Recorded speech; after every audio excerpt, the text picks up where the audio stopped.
राधा मेरी स्वामिनी और मैं राधे को दास, जन्मो जन्मो मोहे दीजियो শ্রী বৃন্দাবন ধামবাস।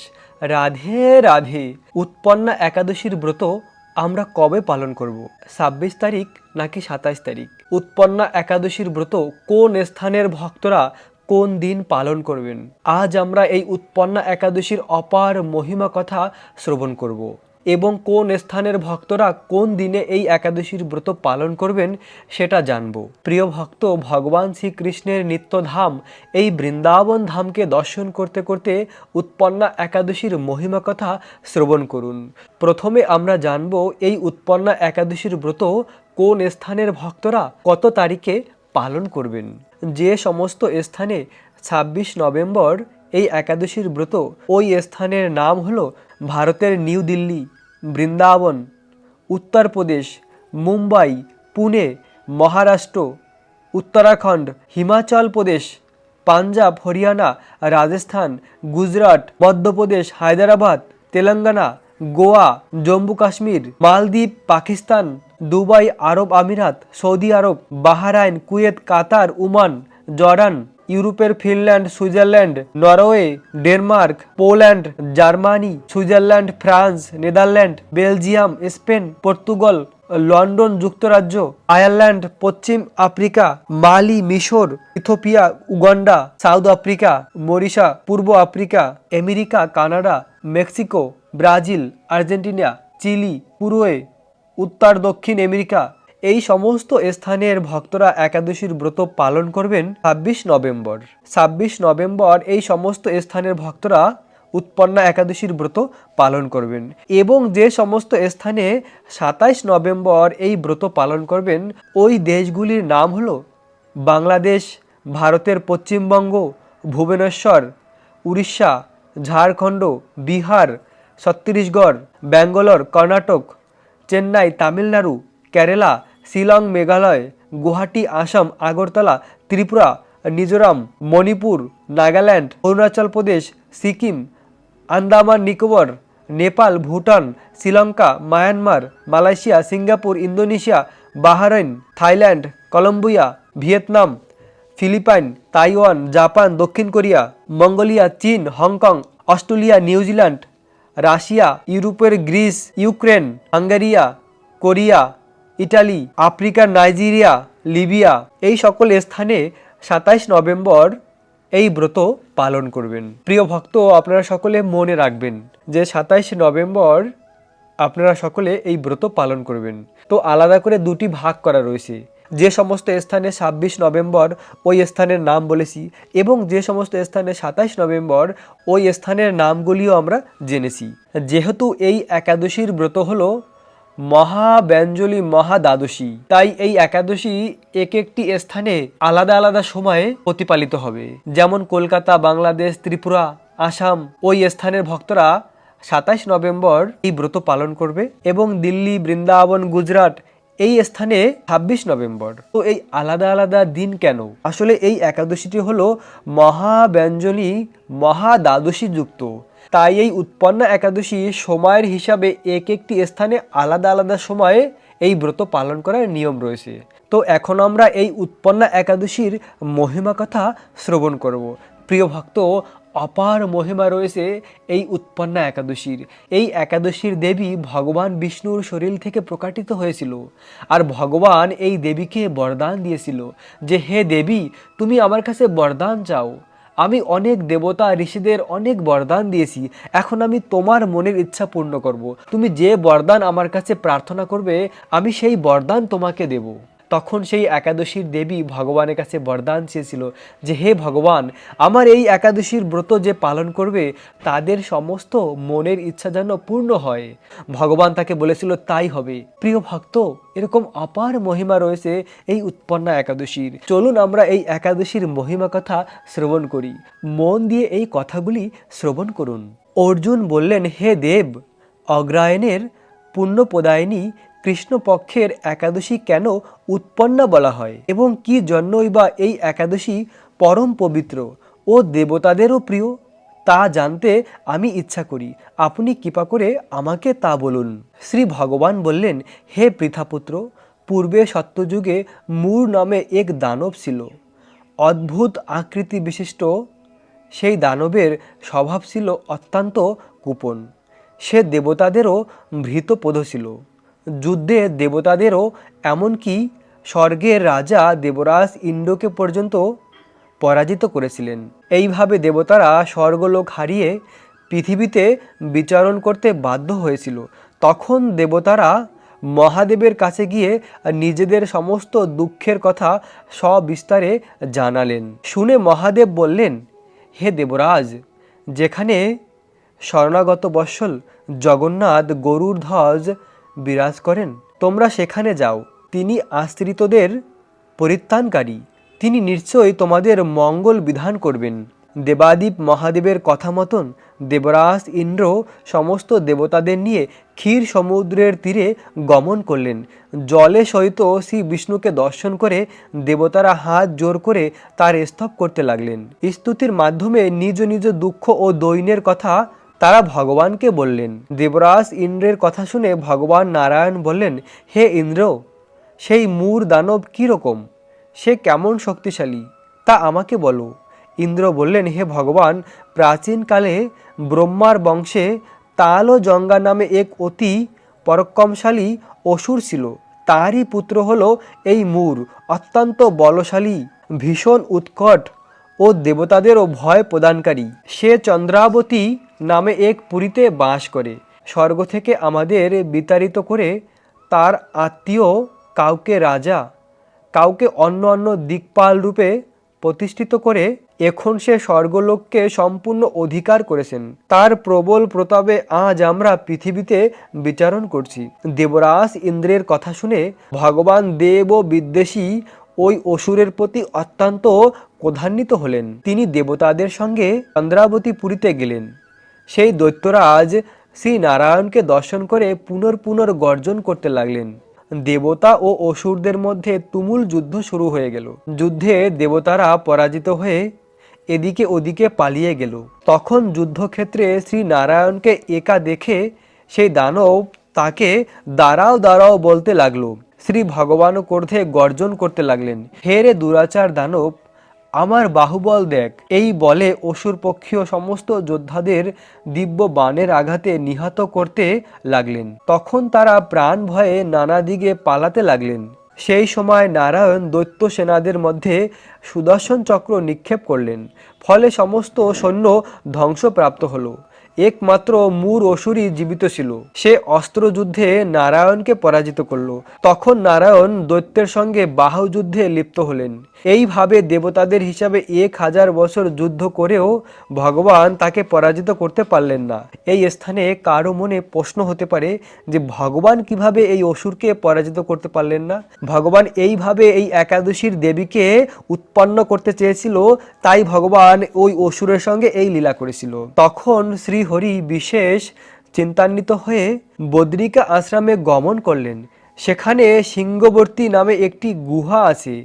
ওই গুহাটি 1000 দ্বার বিশিষ্ট এবং 12 যোজন অর্থাৎ 86 মাইল বিস্তৃত। ভগবান বিষ্ণু সেই গুহার মধ্যে শয়ন করলেন। এই দৈত্য তার পিছনে পিছনে ধাবিত হয়ে গুহার ভিতরে প্রবেশ করলেন। সে বিষ্ণুকে নিদ্রিত বুঝতে পারল। অত্যন্ত আনন্দিত হয়ে ভাবতে লাগলেন, আমার সাথে যুদ্ধে পরাজিত হয়ে বিষ্ণু এখানে গোপনে শুয়ে আছে, এখন আমি তাকে অবশ্যই বধ করব। দানবের এই রকম চিন্তার সঙ্গে সঙ্গে শ্রী বিষ্ণুর শরীর থেকে একটি কন্যা উৎপন্ন হলো। ওই কন্যা উৎপন্না একাদশীর তিথিতে রূপবর্তী, সৌভাগ্যশালিনী, দিব্য অস্ত্র শাস্ত্রধারিণী ও বিষ্ণুর তেজ বিশিষ্ট বলে মহাপরাক্রমশালী ছিলেন। এই স্ত্রীরূপী দেবীর সঙ্গে তুমুল যুদ্ধ করল। কিছুকাল যুদ্ধের পর দেবীর দিব্য তেজে অসুর ভস্মীভূত হয়ে গেল। তারপর বিষ্ণু জেগে উঠে সেই ভস্মীভূত দানবকে দেখে বিস্মিত হলেন। এক দিব্য কন্যাকে তার পাশে হাত জোর করে দাঁড়িয়ে থাকতে দেখলেন। হে মহাপরাক্রম উগ্রমূর্তি, এই মূর দানবকে কে বধ করল? যিনি একে হত্যা করেছেন তিনি নিশ্চয়ই প্রশংসনীয় কর্ম করেছেন। সেই কন্যা বললেন, হে প্রভু, আমি আপনার শরীর থেকে উৎপন্ন হয়েছি। আপনি যখন ঘুমিয়েছিলেন তখন এই দানব আপনাকে বধ করতে চেয়েছিল। তা দেখে আমি তাকে বধ করেছি। আপনার কৃপাতেই আমি তাকে বধ করতে পেরেছি। এ কথা শুনে ভগবান বললেন, আমার পরাশক্তি, তুমি একাদশীতে উৎপন্ন হয়েছ, তাই তোমার নাম হবে একাদশী। আমি এই ত্রিলোকের দেবতা ও ঋষি অনেক বরদান দিয়েছি। হে ভদ্রে, এখন তুমি আমার কাছে তোমার মন মতো বর প্রার্থনা করো, আমি তোমাকে তা প্রদান করব। একাদশীর দেবী বললেন, হে দেবেশ্বর, ত্রিভুবনে আপনার কৃপায় সর্ববিঘ্ন বিনাশিনী ও সর্বদায়িনী রূপে যেন পরম পূজ্য হতে পারি, এই বিধান করুন। আপনার প্রতি ভক্তিবশত যারা শ্রদ্ধা সহকারে আমার এই ব্রত উপবাস করবে, তাদের সর্বসিদ্ধি লাভ হবে, এই বর প্রদান করুন। পন্না নামে প্রসিদ্ধ তোমার এই ব্রত পালনকারীর সমস্ত ইচ্ছা পূর্ণ হবে, তুমি তাদের সকল মনোবাঞ্ছা পূর্ণ করবে, এতে কোনো সন্দেহ নেই। তোমাকে আমার শক্তি বলে মনে করি, তাই তোমার ব্রত পালনকারী সকলে আমারই পূজা করবে, এর ফলে তারা মুক্তি লাভ করবে। তুমি হরিপ্রিয়া নামে জগতে বিখ্যাত হবে, তুমি ব্রত পালনকারীদের শত্রু বিনাশ, পরম গতি দান করবে, সর্বসিদ্ধি প্রদান করতে সমর্থ হবে। ভগবান বিষ্ণু এইভাবে উৎপন্না একাদশীকে বরদান করে অন্তরিত হলেন। সমস্ত ব্রতকারী দিবারাত্রি ভক্তিপরায়ণ হয়ে এই উৎপন্না একাদশীর ব্রত কথা শ্রবণ ও কীর্তন করে শ্রীহরির আশীর্বাদ লাভ করে ধন্য হবে এবং ভগবানের পরম ভক্তি লাভ করে ভগবানের নিত্য ধাম প্রাপ্ত হবে। প্রিয় ভক্ত, উৎপন্না একাদশীর এই অপার মহিমা কথা আমরা শ্রবণ করলাম। এখন আমরা উৎপন্না একাদশীর পরের দিন পারণের সময়সীমা জেনে নেব। বাংলাদেশের ভক্তরা একাদশীর পরের দিন পারণ করবেন সকাল 6:30 থেকে সকাল 6:56 মধ্যে। এই অল্প কিছু মিনিট রয়েছে পারণের সময়সীমা, এই সময়ের মধ্যে আপনারা পারণ করে নেবেন। পশ্চিমবঙ্গের ভক্তরা একাদশীর পরের দিন পারণ করবেন সকাল 6:06 থেকে সকাল 6:26 মধ্যে। পশ্চিমবঙ্গের ভক্তদের জন্য পারণের সময় রয়েছে মাত্র 20 মিনিট, এই সময়ের মধ্যে অবশ্যই আপনারা পারণ করে নেবেন। দিল্লির ভক্তরা একাদশীর পরের দিন পারণ করবেন সকাল 10:29 থেকে 10:38 মধ্যে। এই মাত্র 9 মিনিট রয়েছে দিল্লির ভক্তদের জন্য পারণের সময়সীমা। বৃন্দাবনের ভক্তরা একাদশীর পরের দিন পারণ করবেন সকাল 10:29 থেকে 10:38 মধ্যে। বৃন্দাবনের ভক্তদের জন্য মাত্র 9 মিনিট সময় রয়েছে। উত্তরপ্রদেশের ভক্তরা একাদশীর পরের দিন পালন করবেন সকাল 10:29 থেকে 10:38 মধ্যে। মুম্বাই মহারাষ্ট্রের ভক্তরা একাদশীর পরের দিন পালন করবেন সকাল 10:29 থেকে 10:35 মধ্যে। আর নাগপুর মহারাষ্ট্রের ভক্তরা একাদশীর পরের দিন পালন করবেন সকাল 10:29 থেকে 10:38 মধ্যে। চেন্নাই তামিলনাড়ুর ভক্তরা একাদশীর পরের দিন পালন করবেন সকাল 6:14 থেকে 6:26 মধ্যে। ভুবনেশ্বর উড়িষ্যার ভক্তরা একাদশীর পরের দিন পালন করবেন সকাল 6:03 থেকে 6:26 মধ্যে। ঝাড়খণ্ডের ভক্তরা একাদশীর পরের দিন পালন করবেন সকাল 6:11 থেকে 6:26 মধ্যে। বিহারের ভক্তরা একাদশীর পরের দিন পালন করবেন সকাল 6:14 থেকে 6:26 মধ্যে। ছত্তিশগড়ের ভক্তরা একাদশীর পরের দিন পালন করবেন সকাল 6:21 থেকে 6:26 মধ্যে। শিলং মেঘালয়ের ভক্তরা একাদশীর পরের দিন পালন করবেন সকাল 5:49 থেকে 6:26 মধ্যে।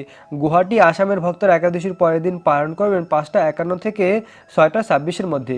আগরতলা ত্রিপুরার ভক্তরা একাদশীর পরের দিন পালন করবেন 5:48 থেকে 6:26 মধ্যে। মিজোরামের ভক্তরা একাদশীর পরের দিন পালন করবেন 5:40 থেকে 6:26 মধ্যে। মণিপুরের ভক্তরা একাদশীর পরের দিন পালন করবেন 5:39 থেকে 6:26 মধ্যে। নাগাল্যান্ডের ভক্তরা একাদশীর পরের দিন পালন করবেন 5:40 থেকে 6:26 মধ্যে। অরুণাচল প্রদেশের ভক্তরা একাদশীর পরের দিন পালন করবেন 5:46 থেকে 6:26 মধ্যে। সিকিমের ভক্তরা একাদশীর পরের দিন পালন করবেন 6:07 থেকে 6:26 মধ্যে। নাগাল্যান্ডের ভক্তরা একাদশীর পরের দিন পালন করবেন 5:40 থেকে 6:26 মধ্যে। অরুণাচল প্রদেশের ভক্তরা একাদশীর পরের দিন পালন করবেন 5:46 থেকে 6:26 মধ্যে। সিকিমের ভক্তরা একাদশীর পরের দিন পালন করবেন 6:07 থেকে 6:26 মধ্যে। উত্তরাখণ্ডের ভক্তরা একাদশীর পরের দিন পালন করবেন 10:29 থেকে 10:35 মধ্যে। হিমাচল প্রদেশের ভক্তরা একাদশীর পরের দিন পালন করবেন 10:29 থেকে 10:36 মধ্যে। পাঞ্জাবের ভক্তরা একাদশীর পরের দিন পালন করবেন 10:29 থেকে 10:32 মধ্যে। হরিয়ানার ভক্তরা একাদশীর পরের দিন পালন করবেন 10:29 থেকে 10:38 মধ্যে। আর রাজস্থানের ভক্তরা একাদশীর পরের দিন পালন করবেন 10টা 29 থেকে 10টা 35-এর মধ্যে। গুজরাটের ভক্তরা একাদশীর পরের দিন পালন করবেন 10টা 29 থেকে 10টা 41-এর মধ্যে।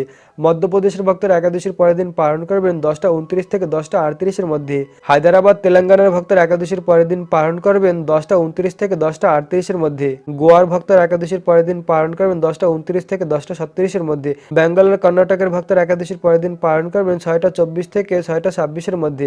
কেরালার ভক্তরা একাদশীর পরের দিন পালন করবেন 6টা 24 থেকে 6টা 26-এর মধ্যে। জম্মু কাশ্মীরের ভক্তরা একাদশীর পরের দিন পালন করবেন 10টা 29 থেকে 10টা 35-এর মধ্যে। আন্দামান নিকোবরের ভক্তরা একাদশীর পরের দিন পালন করবেন 5টা 22 থেকে 5টা 26-এর মধ্যে।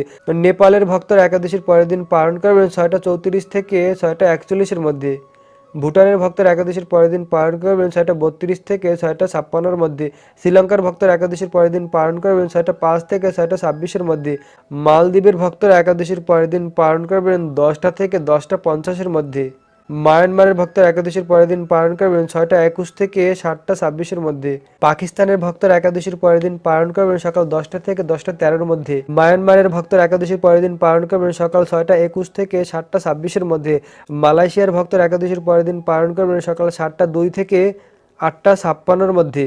সিঙ্গাপুরের ভক্তরা একাদশীর পরের দিন পালন করবেন সকাল 6টা 50 থেকে 8টা 56-এর মধ্যে। ইন্দোনেশিয়ার ভক্তরা একাদশীর পরের দিন পালন করবেন 5টা 27 থেকে 7টা 56-এর মধ্যে। থাইল্যান্ডের ভক্তরা একাদশীর পরের দিন পালন করবেন সকাল 6টা 24 থেকে 7টা 56-এর মধ্যে। এই ছিল পৃথিবীর অনেক স্থানের একাদশীর পরের দিন পালনের সময়সীমা।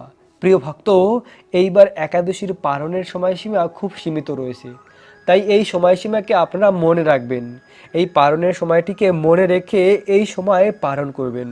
একাদশীর ব্রত পালন করার পরে সঠিক সময়ে পালন করে নিতে হয়। যদি এই সময়ের মধ্যে আপনারা মহাপ্রসাদ তৈরি না করতে পারেন, তাহলে ভগবান জগন্নাথ দেবের মহাপ্রসাদের নির্মল্য প্রসাদ যদি থাকে, ওই প্রসাদ একটুখানি নিয়ে পালন করতে পারেন। এভাবে এই সময় মতন পালন করে একাদশীর ব্রতকে সম্পূর্ণ করুন আর ভগবানের বিশেষ কৃপা প্রাপ্ত করুন। প্রিয় ভক্ত, এখন আমরা জানব এই ব্যঞ্জলি মহাদ্বাদশী মানে কি। পুরাণে যে কথা বর্ণিত রয়েছে সেটাই এখন আমরা অবগত হব। সূর্যোদয় থেকে আরম্ভ করে একাদশী পূর্ণ হলে এবং দ্বাদশী পূর্ণ হয়ে তার পরের দিন ত্রয়োদশীতে কিছু অংশ থাকলে ওই একাদশীকে ব্যঞ্জলি বলা হয়। এক্ষেত্রে একাদশী না করে ওই দ্বাদশীতে উপবাস করতে হয়। পরের দিন দ্বাদশীর মধ্যেই পারণ করতে হবে। ত্রয়োদশীতে পারণ নিষিদ্ধ।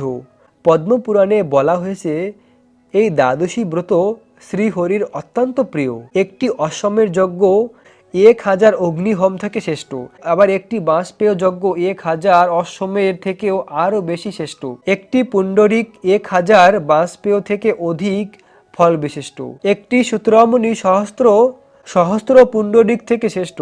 একটি রাসসমূহ 1000 সূত্রমণির চাইতেও শ্রেষ্ঠ। কিন্তু এই সমস্ত ব্রত যজ্ঞর থেকেও আরও বেশি শ্রেষ্ঠ হলো একটি ব্যঞ্জলিযুক্ত এই একাদশীর ব্রত। সহস্র রাসসমূহ অপেক্ষা অধিক শ্রেষ্ঠ। কলিকালে এই ব্যঞ্জলি শব্দ উচ্চারণ মাত্রই সহস্র জন্মের পাপ ক্ষয় হয়ে যায়। শ্রী গুরুদেব খুশি হলে শ্রীহরি প্রীত হন। অতএব এই তিথিতে শ্রীহরির প্রীতির জন্য শ্রদ্ধা সহকারে গুরুদেবের পূজা করতে হয়। রাত্রি জাগরণ করে কৃষ্ণ কথা শ্রবণ করতে হবে। গীতা পাঠ, বিষ্ণু সহস্র নাম ও শ্রীমদ্ ভাগবতম যত্ন সহকারে পাঠ করা কর্তব্য। ভগবানের নাম জপ করা, হরে কৃষ্ণ কৃষ্ণ কৃষ্ণ হরে হরে, হরে রাম রাম রাম হরে হরে, এই মহামন্ত্র জপ করা। শ্রীহরি পরম সন্তুষ্ট হন। এই ব্রত পালন করে তীর্থে স্নান করা, সমস্ত প্রকার দানের ফল লাভ হয়। পূর্ব জন্মান্তরের যত পাপ রাশি সেই সমস্ত কিছু এই ব্রতের ফলে অচিরেই বিনষ্ট হয়ে যায়। এই উৎপন্না একাদশীর দিনে ভগবানের শ্রী অঙ্গ থেকে এই একাদশীর দেবী প্রকাটিত হয়েছিল, তাই এই একাদশীর নাম উৎপন্না। আর এই একাদশীর দেবীকে ভগবান বরদান দিয়েছিল। ভগবান ভক্তকে যে বরদান দিয়ে থাকে, ওই বরদানের কথা ভগবান কখনো ভুলে যায় না। তাই এই একাদশীর ব্রত এতই শক্তিশালী, ভক্তদের হৃদয়ের সমস্ত ইচ্ছাকে পূর্ণ করতে পারে। এই একাদশীর ব্রতের এতই শক্তি রয়েছে, ভক্তের হৃদয়ের সম্পূর্ণ ইচ্ছাকে পূর্ণ করতে পারে। তাই আমরা যদি এই একাদশীর ব্রত শ্রদ্ধা সহকারে পালন করি, তাহলে আমাদের হৃদয়ের সমস্ত অভিলাষ পূর্ণ হবে।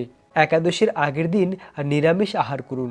একাদশীর দিন ব্রহ্ম মুহূর্তে ঘুম থেকে উঠে স্নান করে তিলক ধারণ করুন, তুলসী মহারানীর পরিক্রমা করুন, তুলসী মহারানীকে জলদান করুন, ভগবানের পূজা করুন, ভগবানের নাম জপ করুন। এভাবে বৃন্দাবন ধামকে দর্শন করতে করতে এই একাদশীর মহিমা কথা শ্রবণ করুন। কৃষ্ণ ভাবনামিত হয়ে একাদশীর পুরো দিন অতিবাহিত করুন। একাদশীর পরের দিন সময় মতন পালন করে একাদশীর ব্রতকে পূর্ণ করুন। একাদশীর দিন শুধুমাত্র ফল আর জল আহার করে এই একাদশীর ব্রত পালন করলে সব থেকে উত্তম। আর তার থেকে উত্তম যদি কেউ একাদশীর দিন নির্জলা থেকে একাদশীর ব্রত পালন করতে পারে। নির্জলা থাকা সবার জন্য সম্ভব নয়, তাই আপনারা ফল আর জল আহার করে এই একাদশীর ব্রত পালন করুন। আর একাদশীর পুরো দিন এভাবে কৃষ্ণ ভাবনামিত হয়ে একাদশীর দিনকে উদযাপিত করুন। আর ভক্তি সহকারে একাদশীর ব্রত পালন করলে ভগবান প্রসন্ন হবে। প্রিয় ভক্ত, উৎপন্না একাদশীর অনেক অনেক শুভেচ্ছা, অভিনন্দন আপনাদের সকলের জন্য। আপনারা সকলে এই উৎপন্না একাদশীর ব্রত পালন করে জীবনকে ধন্য করুন।